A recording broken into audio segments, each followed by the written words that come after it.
Hey guys, welcome back to the Wall Street Bull. Anthony here. I hope you're all doing well and staying safe out there. Today, I am talking about Ripple and XRP. It is my favorite crypto project. I'm so bullish on it. And the reason being is because it's going to change the financial world and industry forever. And I want a piece of that because it doesn't happen very often. Ladies and gentlemen, this is the truth right now. We are in a time where we can invest in something that is like the early Amazon days. That is just crazy and mind-blowing to me. So I'm very bullish on it. Anyway, we'll get into the video. Massive shout out and thank you to every single one of you who have subscribed to the channel. I really appreciate it. Thank you very much. This is growing every single day. If you are new to the channel, make sure you smash the subscribe button down there. Turn on that little bell notification as well, because as you can see right here, I love documenting my journey with investing with cryptos, dividend stocks, growth stocks, talking about passive income, building financial freedom.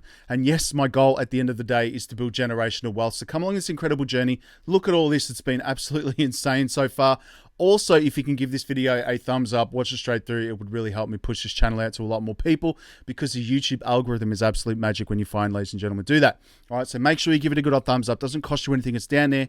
Thank you very much. Would really appreciate it. Also, little disclaimer, I am not a financial advisor. Please do your own research and due diligence with this stuff. I do not want to see anyone get financially hurt, all right? That is why my number one golden rule is I only invest what I can afford to lose. And yes, we don't like to lose. You can lose money like that in the blink of an eye in crypto, all right? So please be careful out there. Do your own research and due diligence. This video is for educational and entertainment purposes only. All right, ladies and gentlemen, the formalities are out of the way. Yes, today is going to be about Ripple and XRP.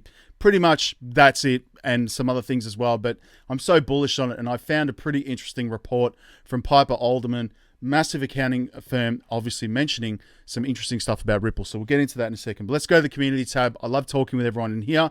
These are my altcoins that were up today. You had Matic, LRC, Loopring. You've got Bitcoin, BTT, and Tron. They're the ones that were up in my portfolio. Let's go to Coinspot to see what's happening there in the Australian crypto exchange right now. This is where I buy my cryptos in Australia. Please feel free to use the referral link below. You will get $10 in Bitcoin if you use that. Please do your own research, of course. All these prices are in Australian dollars. Everything else is set to USD. Also, just a quick one.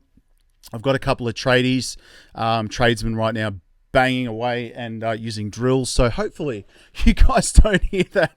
Oh, it's crazy. It's been happening. It's still got another 6 months to go. But anyway, let's have a look at the prices. So Bitcoin's sitting at $29,000 today. It is down 1.15%. I'm not too worried about that. You've got Ethereum that is sitting at $1,704. Good buying opportunity if you're wanting to enter into Ethereum, but I'm personally not that bullish, but I do need to have this in my portfolio because it's going to be around for a long time. It is the favorite child. Of course, you've got XRP sitting there at 48 cents. This is probably one of the last times that, we will buy XRP at these prices. There's a lot happening in this case. It's setting a massive precedent in all of crypto. And obviously, its utility and use case is just mind-blowing. So we'll get into everything as well. Cardano's at 68 cents. You've got Solana at $53. Dogecoin at 10 cents right now. Polkadot's at $10. You've got Tron again at 10 cents. I've got a small position in that one as well. You've got Matic at 76 cents as well. You've got Crow at 17 cents. Lynx at $9.45. You've got Stellar at 16 cents. I'm so bullish on that. Cosmos, you've got $13. BTT is down 1.52%. Algorand's at 3.67% today, down to 46 cents. Still bullish on that one, of course. VeChain is at 3 cents as well. There's some announcements coming out from the VeChain Foundation. We'll go through that on Twitter in a second. You got Sandbox and Mana there competing. Basically, both great for Metaverse and Web3. Obviously, $1.32 and $1.78. Still great buying opportunities as well. HBAR, Hedera at 9 cents. I'm bullish on that. Theta's $1.81. Axie Infinity, I'm still bullish on it, $21. Again, I was buying this at $80. Crazy to see that. Moving down, you've got IOTA at 41 cents. Quant is at $89. I'm still up on my investment a few weeks ago, which is nice. Some other ones here, Neo's at $12. What else we got here, guys? Let's go to Gala. That's at 8 cents right now. And of course, XDC at 3 cents. Now, that is a gem, in my opinion. Now, let's go to Crypto Bubbles to see what's happening in the market at the moment. Wait for this to refresh. The only ones that are up at the moment is CVX. I'm not invested in this one. Convex Finance. It's up 19.6% on the day, 47% on the week, and of course 75% on the year, which is still an incredible return. Curve Dow, I've seen a few people holding this, but me personally, I'm not invested into it. Up 9.4% on the day, 30% on the week, which is just ridiculous. So 93 cents right now for that one. And of course, basic attention token. I've seen this one pop up a few times. It's up 4.5% on the day, 15.4% on the week, and 12% on the month. Still incredible returns, ladies and gentlemen. And XEC eCash. I was considering putting some money into this one. Let me know in the comments below if you are invested in eCash. I've seen a few comments about it anyway. I'm interested, but it's at 52% on the year, which is nice. Now, if we go to some other news right now, Ripple may benefit from new Supreme Court makeup in XRP lawsuit. So the major questions doctrine holds the courts that courts generally should not defer to agency statutory interpretations that concern questions of vast economic and political significance.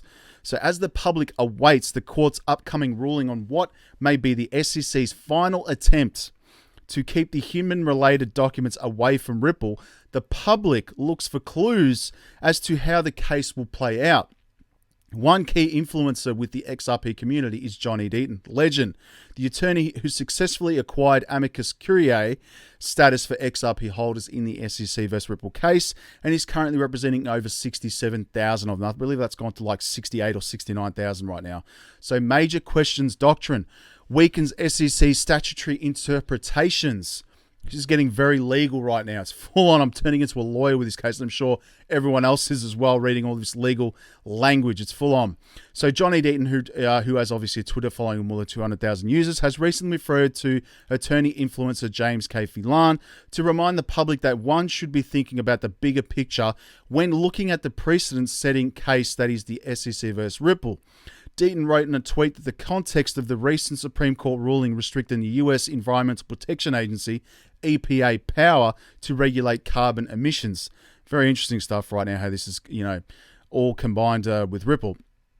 Affiliated with Ripple. So anyway, the current makeup of SCOTUS, which has also recently overturned Roe versus Wade, we've all seen that one in the media, may be more prone to weaken the power of government agencies. This could be a threat to the SEC as the financial watchdog continues its regulation by enforcement practice, which we've all seen.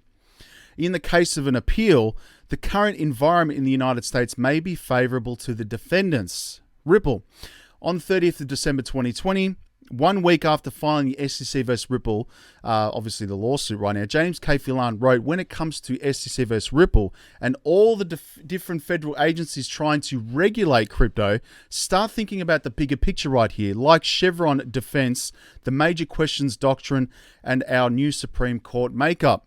So the major questions doctrine holds that the courts generally should not defer to agency statutory interpretations that concern questions of vast economic and political significance.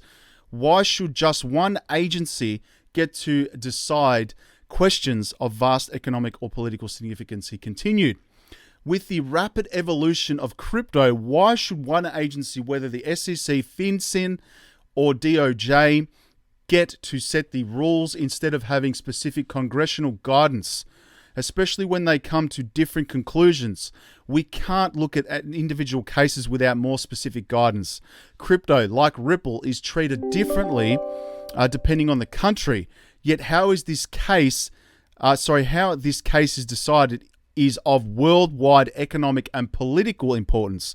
We can't have one-off decisions. We need guidance if the US is to compete within this space right now. The question now is if crypto will be deemed as the question of vast economic and political significance to fit the major questions doctrine argument.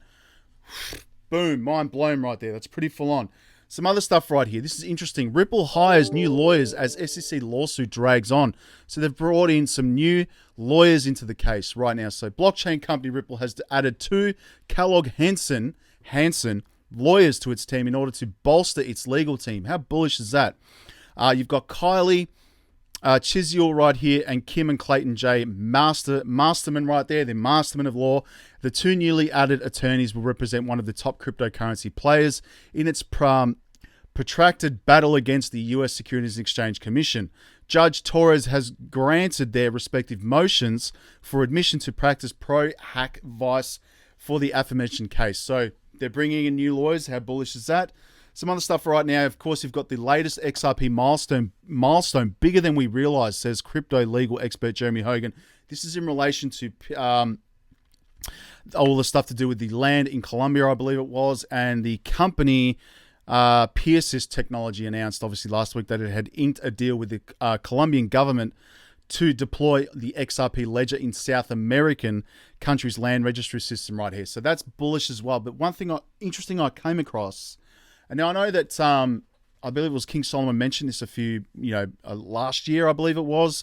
I'm just bringing this to your attention as well. So I came across this PDF. This is Piper Alderman right here. So this is in relation to Cbdcs. Now I just want to point out as well, how bullish is this?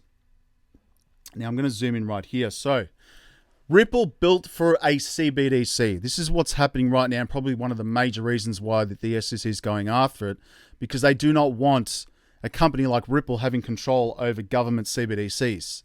Just facts right here. So I'm going to read this. So Ripple shows research shows that 80% of central banks worldwide are engaging in central bank digital currencies CBDCs related research.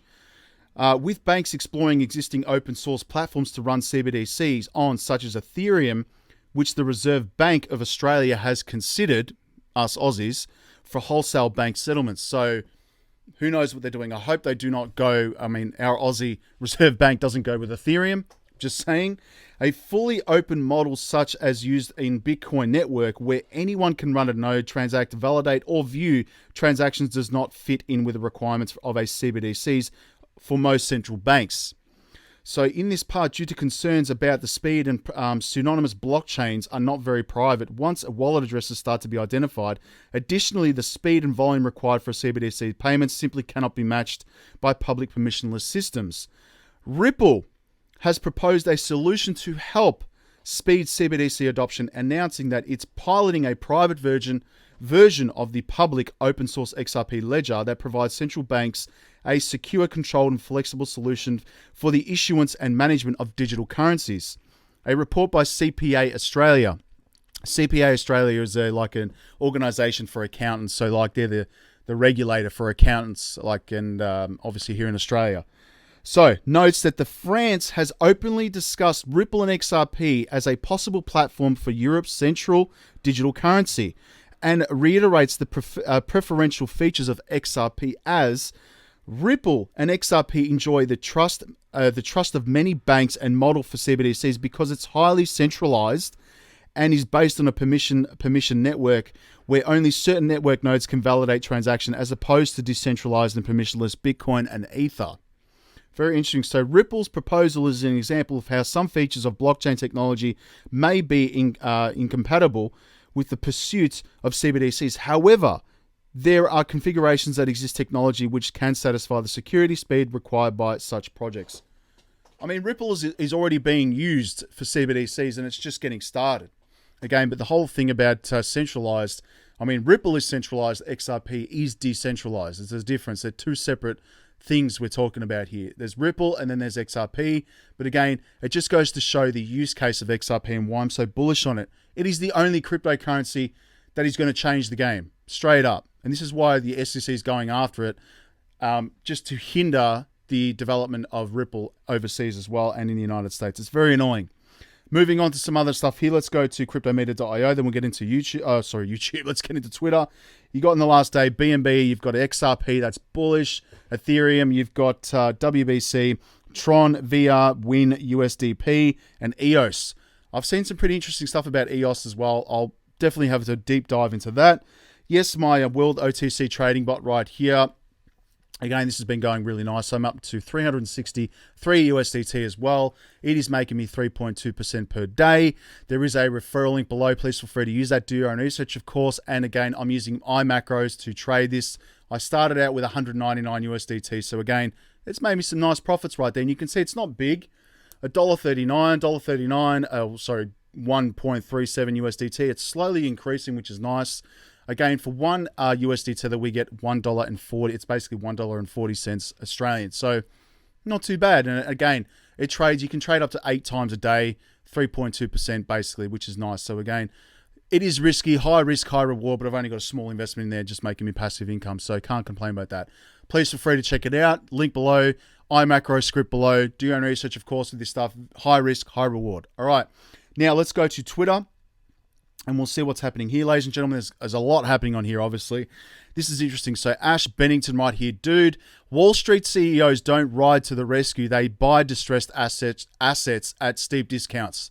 This is facts. This is what happens in Wall Street. They put a lot of fear, uncertainty, and doubt in the retail sector to buy distressed assets on the cheap. I've said it so many times before.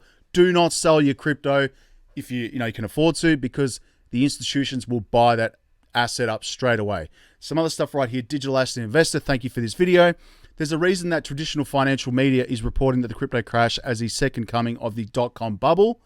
It's Wall Street playbook right here, creating fear and order to get the cheap prices. Have a listen to this. It doubled. It's an enormous robbery, quite honestly. It's a huge transfer of wealth that's happening right now. The last time I saw something like this was back during 1994 to 1995. In the early to mid 90s, individuals were making just enormous amounts of money buying companies like Dell, AOL, Microsoft, Netscape, and some of these smaller internet stocks. And the institutions had completely missed that bull market. And so they were scoffing at these so-called lemmings. And so during 1994 to 1995, we had a bit of a bear market.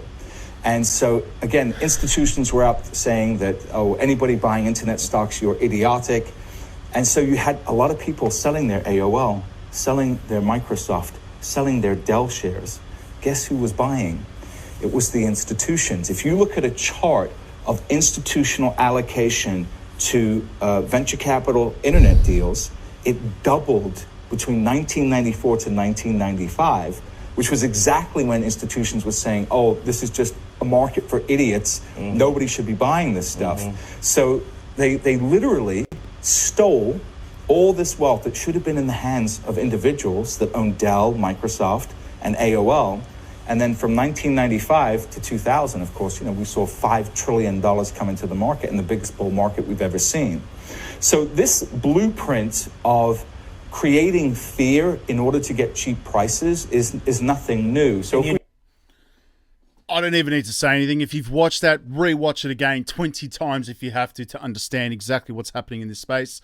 Jeremy Hogan, I think Judge Netburn will rule on the Hinman emails this week, mainly because motions are to strike. Expert witnesses are due next week on Tuesday.